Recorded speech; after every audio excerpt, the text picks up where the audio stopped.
लखनऊ विधानसभा में सपा नेता शिवपाल यादव के तेवरों ने सबको हैरान कर दिया। शिवपाल यादव ने न सिर्फ योगी सरकार पर निशाना साधा बल्कि सड़कों में बढ़ते गड्ढों से लेकर किसानों की समस्याओं को सदन में सबके सामने रखा। उन्होंने कहा कि किसानों की हालत बदतर है, खाद बिजली और पानी की कमी से परेशान है, जबकि शहरों में भी बिजली कटौती जारी है। गड्ढा मुक्त सड़कों का दावा खोखला साबित हो रहा है। जगह जगह सड़कें टूट चुकी हैं।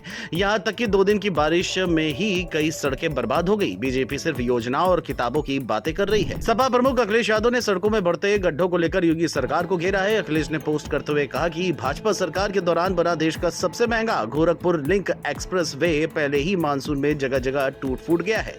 उन्होंने आरोप लगाया ये भ्रष्टाचार और लापरवाही का नतीजा है। सरकार जो पहले गड्ढे भरने और जांच कराने के दावे करती थी, उसी के राज में ये हालात बने हैं। आरोप है कि बीजेपी नेताओं ने सड़क की गुणवत्ता से ज्यादा अपनी जेब भरने पर ध्यान दिया है, जिससे करोड़ों की लागत वाली सड़क जल्दी खराब हो गई है। जनता में नाराजगी बढ़ी है और कई लोग कह रहे हैं कि अब बीजेपी को सत्ता में नहीं आना चाहिए। लखनऊ में विधानसभा परिसर में सपा विधायकों ने हाथों में पोस्टर लेकर जोरदार प्रदर्शन किया है। सदन के अंदर कार्यवाही चल रही थी, जबकि बाहर सपा विधायक अपनी मांगों को लेकर धरने पर बैठे रहे। इस प्रदर्शन का नेतृत्व वरिष्ठ सपा नेता और पूर्व विधानसभा अध्यक्ष माता प्रसाद पांडे ने किया। पार्टी के कद्दावर नेता शिवपाल यादव भी इस धरने में शामिल हुए। सपा विधायकों ने सरकार पर जनता की समस्याओं की अनदेखी का आरोप लगाते हुए अपनी बात जोरदार तरीके से रखी और कहा कि उनकी आवाज को सदन के भीतर दबाया जा रहा है, इसलिए सड़क पर उतरना पड़ेगा। बागपत के खेगड़ा कोतवाली क्षेत्र में पीआरवी पर तैनात एक सिपाही का वीडियो वायरल हो रहा है, जिसमें वह देर रात चेकिंग दौरान एक युवक को गाली देते और थप्पड़ मारते दिख रहा है।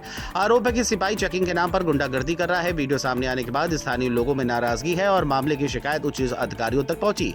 पुलिस विभाग ने मामले का संज्ञान लेते हुए जांच शुरू कर दी है। जौनपुर में तेज रफ्तार का कहर देखने को मिला, जहां खेता सराय थाना क्षेत्र के गुरैनी गांव के पास ट्रक और रोडवेज बस की आमने सामने टक्कर में 5 लोगों की मौत हो गई, जबकि 12 से ज्यादा यात्री घायल हैं। जिला प्रशासन ने मौके पर 4 मौतों की पुष्टि की थी, जबकि इलाज के दौरान एक और यात्री ने दम तोड़ दिया।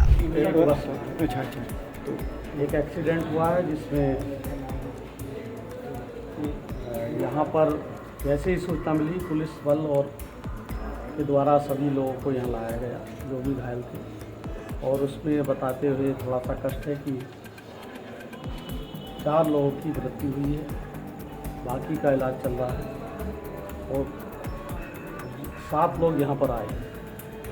तो यहाँ गंभीर रूप से 7 लोग घायल थे।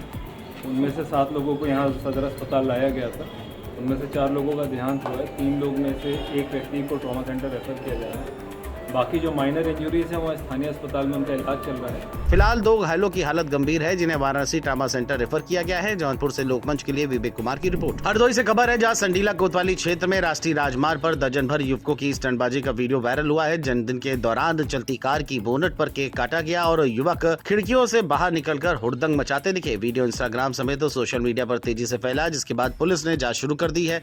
अधिकारियों का कहना है कि ये यातायात नियमों का उल्लंघन और सड़क सुरक्षा के लिए खतरा है। दोषियों की पहचान कर उनके खिलाफ सख्त कार्रवाई की जाएगी। हरदोई से लोकमंच के लिए पुलकित शर्मा की रिपोर्ट। पीलीभीत से बड़ी खबर है, जहां बरखेड़ा थाने में पुलिस कस्टडी में एक आरोपी फरार हो गया है। जानकारी के मुताबिक आरोपी ने टॉयलेट जाने का बहाना बनाया और मौका पाकर पुलिसकर्मी का हाथ छुड़ाकर भाग निकला। इस दौरान कस्बे की गलियों में पुलिसकर्मी और सफाई कर्मी उसे पकड़ने के लिए दौड़ते रहे, लेकिन वो हाथ नहीं आया। घटना से थाने में अफरा तफरी मच गई और पुलिस टीम उसकी तलाश में जुट गई है। हालांकि कुछ ही घंटों की सर्चिंग के बाद पुलिस ने आरोपी को फिर से गिरफ्तार कर लिया।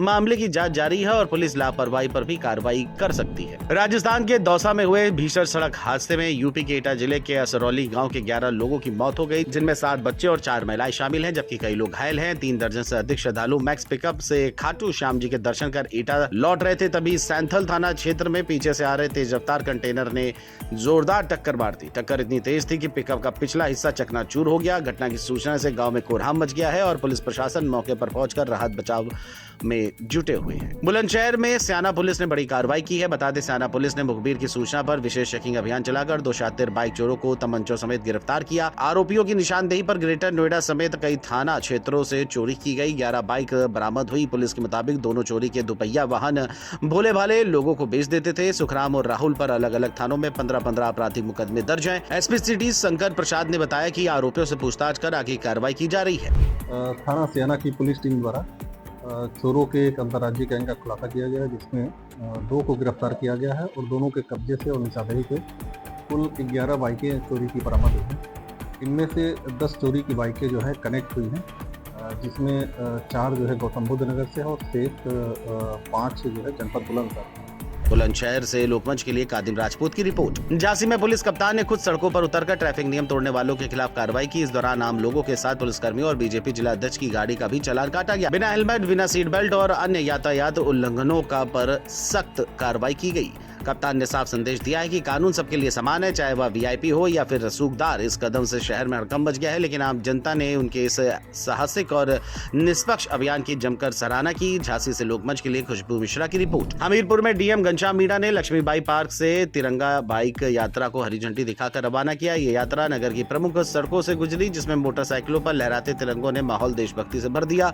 कार्यक्रम में सीडीओ अरुण कुमार सिंह, बीएसए आलोक सिंह, परियोजना निदेशक राघवेंद्र सिंह और डीपीआरओ जितेंद्र मिश्रा समेत जिले के कई अधिकारी मौजूद रहे। डीएम मीणा ने कहा कि तिरंगा हमारे सम्मान और एकता का प्रतीक है और ऐसी यात्राएं जनमानस में देशभक्ति का जोश जगाती हैं। प्रधानमंत्री जी और माननीय मुख्यमंत्री जी की प्रेरणा से पूरे जनपद के अंतर्गत जो तिरंगा महोत्सव है वो मनाया जा रहा है। उसी क्रम में आज यहाँ पे बाइक रैली का प्रोग्राम हम लोग ने कराया है। इसमें लगभग 400 जो जनपद वासी हैं और विभिन्न जो पदों पर स्थापित जो लोग हैं वो भी उन्होंने भाग लिया है और पूरे शहर में ये जो रैली है इसको चलाया जा रहा है। इसका मेन उद्देश्य यह है कि जन जन में जो हमारी तिरंगा के प्रति जो सम्मान है उसको बढ़ाया जाए और जो माननीय प्रधानमंत्री जी का जो विजन है उसको प्रचार प्रसार किया। हमीरपुर से लोकमंच के लिए विवेक पाल की रिपोर्ट। चंदौली के बलुआ थाना क्षेत्र के गुरेरा गांव में रफ्तार का कहर देखने को मिला, जहां सड़क हादसे में एक महिला की मौत हो गई जबकि उसका पति गंभीर रूप से घायल है। जानकारी के मुताबिक दंपत्ति जौनपुर से कमालपुर क्षेत्र में ओझाई कराने आए थे। लौटते समय उनकी बाइक की टक्कर दूसरी बाइक से हो गई। हादसे में पत्नी की गंभीर चोटें आई हैं और जिला अस्पताल में डॉक्टर ने उसे मृत घोषित कर दिया। वहीं पति को गंभीर हालत में इलाज के लिए भर्ती कराया गया है। चंदौली से लोकमंच के लिए सुजीत कुमार की रिपोर्ट। चित्रकूट से खबर है, जहां कृषि विज्ञान केंद्र गनीवा में 2 दिवसीय मिलेट्स बीज उत्पादन प्रशिक्षण की शुरुआत हो गई है, जहां 4 बड़े एफपीओ चुन्नी देवी, एफपीओ सिलखोरी, देव बाब बायो एनर्जी, एफपीओ नादिन कुर्मियान, महर्षि वाल्मीकि एफपीओ रैपुरा और करवी ऑर्गेनिक एफपीओ खोई के करीब 100 किसान जुटे। कृषि वैज्ञानिक डॉक्टर उत्तम त्रिपाठी ने बताया कि सरकार ने एफपीओ किसानों की आय दोगुनी करने के लिए बनाए हैं। किसानों को मिलेट्स उत्पादन की नई तकनीक सिखाई जा रही है ताकि खेती में कम लागत और ज्यादा मुनाफा हो। चित्रकूट से लोकमंच के लिए आशीष दुबे की रिपोर्ट। वाराणसी में वोट चोरी के आरोपों के बीच सपा और कांग्रेस कार्यकर्ताओं ने अनोखा विरोध प्रदर्शन किया। गुलाब व गेंदे की मालाएं, अंग वस्त्र और मिठाई लेकर वे यूपी कांग्रेस अध्यक्ष और पूर्व उम्मीदवार अजय राय के घर पहुंचे। दरवाजे से ही वाराणसी का सांसद कौन, अजय राय जैसे नारे गूंजने लगे। माहौल चुनावी जीत जैसा था। कार्यकर्ताओं ने अजय राय को माला पहनाई, अंग वस्त्र ओढ़ाया और मिठाई खिलाकर विरोध को जश्न के अंदाज में बदल दिया। यह अनोखा प्रदर्शन वोट चोरी के खिलाफ राजनीतिक संदेश देने का प्रतीक बन गया। मथुरा में 15 अगस्त के साथ ही श्री कृष्ण जन्मोत्सव की तैयारियां जोरों पर हैं। इस साल जन्मोत्सव 16 अगस्त को मनाया जाएगा और शहर में पहले से ही रौनक छा गई है। मंदिरों को रंग बिरंगी लाइटों से सजाया गया है और आसपास के चौराहों पर भी सजावट हो रही है। श्री कृष्ण जन्माष्टमी से पहले मथुरा में हर ओर भक्तिमय माहौल है। दुकानों, गलियों और मंदिरों में भीड़ बढ़ रही है। लोग भजन कीर्तन और सजावट की तैयारियों में जुट रहे हैं। हर साल की तरह इस बार भी जन्मोत्सव को धूमधाम और परंपरागत तरीके से मनाने के लिए प्रशासन और भक्त पूरी तरह सक्रिय है।